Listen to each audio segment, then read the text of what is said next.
Sa video na ito ay pag-uusapan po natin ang isang napakatapang na pahayag mula sa isang kilalang crypto personality na si Ginoong Eduardo Farina. Ayon sa kanya, kung bibili ka raw ngayon ng $1,000 na halaga ng XRP, para ka na ring bumili ng mahigit $50,000 sa hinaharap. Grabe no? Parang ang sarap pakinggan. Pero ang tanong, realistic ba ito? Posible bang umabot sa XRP sa $100 kada token? At kung totoo man ito, ano po ang magiging epekto nito sa atin bilang mga Pinoy crypto investors ni XRP? Kaya yan, bago po tayo magpatuloy, ay pakibasa na lamang po muna ang disclaimer dito sa ibaba ng ating screen. Yan, sa mga hindi po nakakakilala, itong dito kay Ginoong Eduardo Farina ay isa po siyang kilalang XRP advocate at siya na rin po ang founder ng Alpha Lions Academy. Matagal na po siyang sumusuporta dito kay XRP at kilala sa kanyang strong conviction sa long-term potential nito. Yan, kamakailan ay nag-post po kasi siya sa X. Yan, dating Twitter. Yan, check po natin kung meron po silang linagay dito sa kanyang actual na post.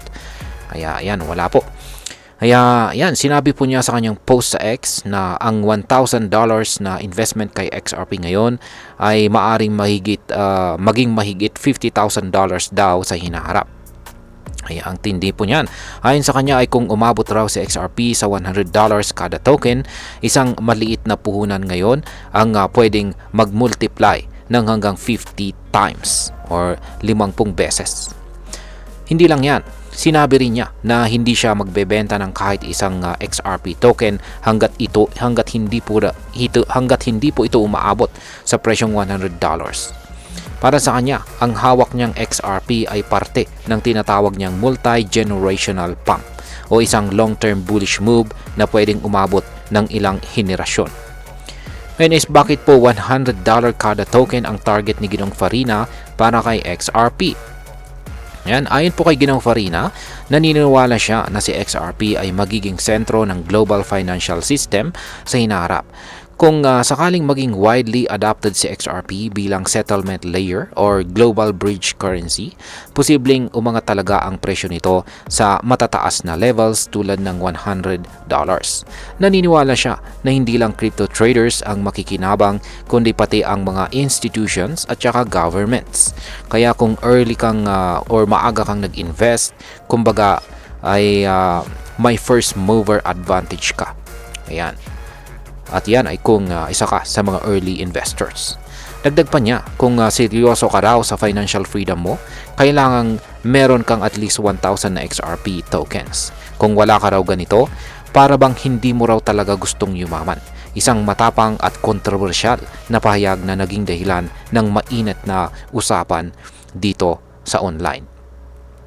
Ngayon ay ano naman ang sinasabi ng ibang analyst tungkol dito? Yan, habang maraming XRP supporters ang agree po sa kanya, hindi lahat ay kumbinsido. Ayon naman po sa site na Telegon ay posibleng umabot sa XRP sa $100 pero hindi ngayon. Baka raw umabot pa ng 15 years bago ito mangyari. Samantala ang crypto exchange naman na Changelly ay nagsasabing baka raw umabot si XRP sa $100 sa loob ng 9 years or 6 na taon. 9 na taon po pala. Ngunit may mga kritiko rin tulad ni Ginoong Devency Jeremy na nagsasabing hindi po wise na hawakan or i-hold si XRP ng sobrang tagal. Para sa kanya ay mas may value sa XRP sa short-term trading kaysa long-term investing dahil sa bagal ng paggalaw nito. Sa ngayon ay nasa $2 ang presyo ng XRP at halos wala pa itong significant movement or malaking paggalaw nitong mga nakaraang buwan.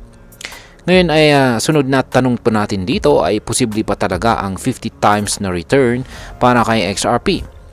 Kung susundin natin ang math nitong si Ginoong Farina, kung bibili po tayo ngayon ng XRP sa presyong $2 at umabot nga ito sa $100 kada token, ay may 50 times return po tayo. Kumbaga ay kung bumili po tayo ng 500 XRP ngayon, gamit ang $1,000, magiging $50,000 ito kung umabot nga siya ng $100 na presyo. Pero syempre, hindi ganun kasimple ang lahat. Una, kailangan muna nating tingnan kung realistic ba talaga na umabot sa XRP sa presyong $100.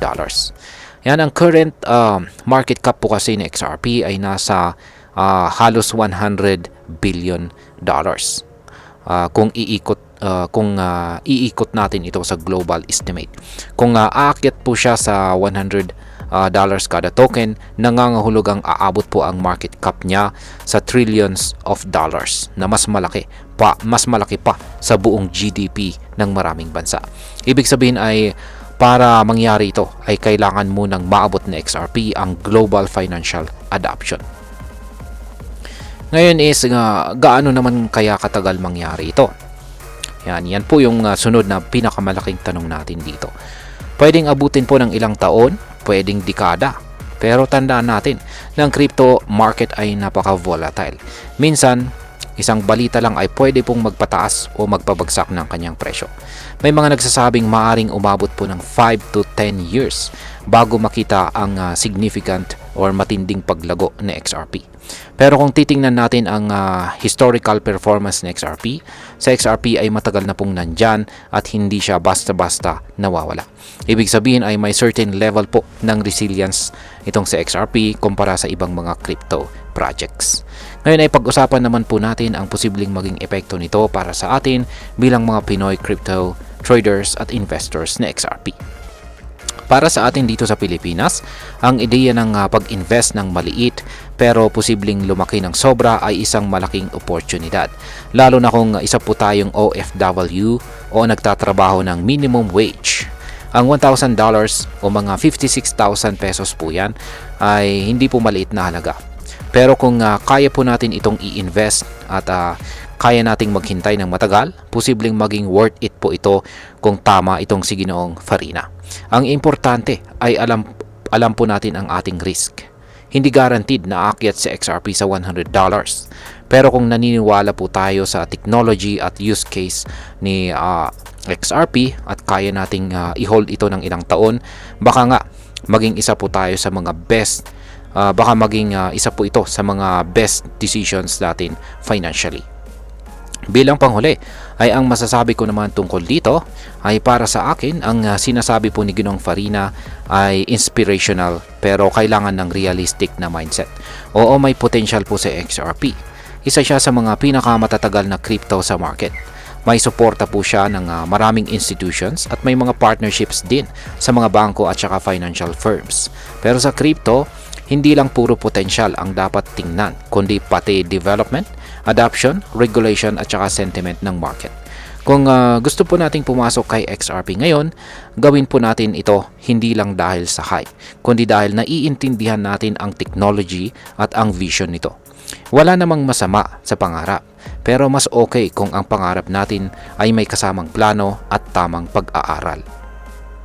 At ayan, hanggang dito na lamang po tayo sa video na ito mga ka-crypto. Marami pong salamat sa panunood. Ingat po tayo lagi at God bless po sa ating lahat.